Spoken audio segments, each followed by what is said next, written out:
Hey everyone, Danielle here from Mastering Mathematics, and in today's video I'm going to share with you some tips for making your studies in mathematics more effective for your learning style. Depending on who you are, you may realize that not every teacher clicks with you, and not every topic in mathematics is pretty simple. It's not that the subject is difficult, it's just that there are some times where topics don't necessarily appeal to you because of your way of learning. This is where your self-awareness comes in. Now, when it comes down to it, your study technique does not mean that you have to restrict yourself to learning like this only. You can open your mind to learning in absolutely any way, but these particular techniques will work best for someone who learns just like you. Today I'm going to recommend a few things that you can probably try to implement during this school term and see if it helps you out with improving your overall academic performance in mathematics. Flashcards. Flashcards are useful universally in absolutely any discipline. But why in particular mathematics? Well, let's put it like this.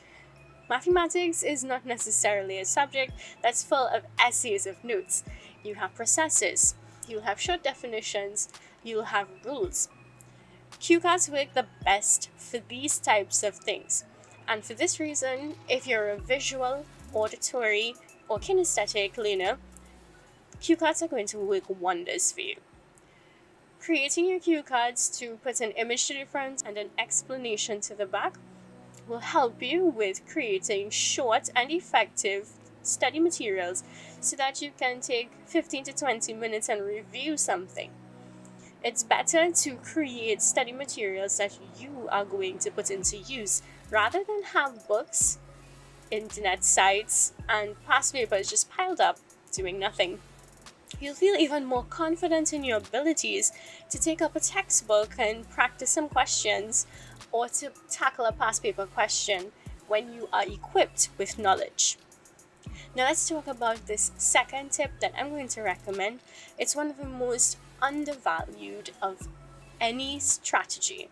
Students can get into what we call focus groups. Focus groups need to be anywhere between 5 to 10 persons, small, so that way you can guaranteed share your knowledge, reap the benefits, and definitely help others. You might think to yourself, I'm joining a focus group because I don't know anything.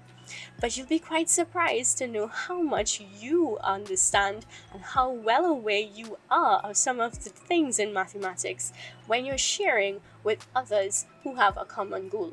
That's the only way that a focus group can be beneficial to anyone. Your focus group must be set on achieving a specific goal, whether this be simply bringing up your academic grade or improving your knowledge in a particular topic to be a bit more comfortable with it. It's up to you, and it's up to the members of your study group to make the most of that particular session. Now finally, the last technique that I'm going to share here is something that may appeal to those who are kinesthetic learners. Kinesthetic learners need something hands-on. And while people may say that practice is the only way in which you can memorize things, practice is effective only when you know what you are doing.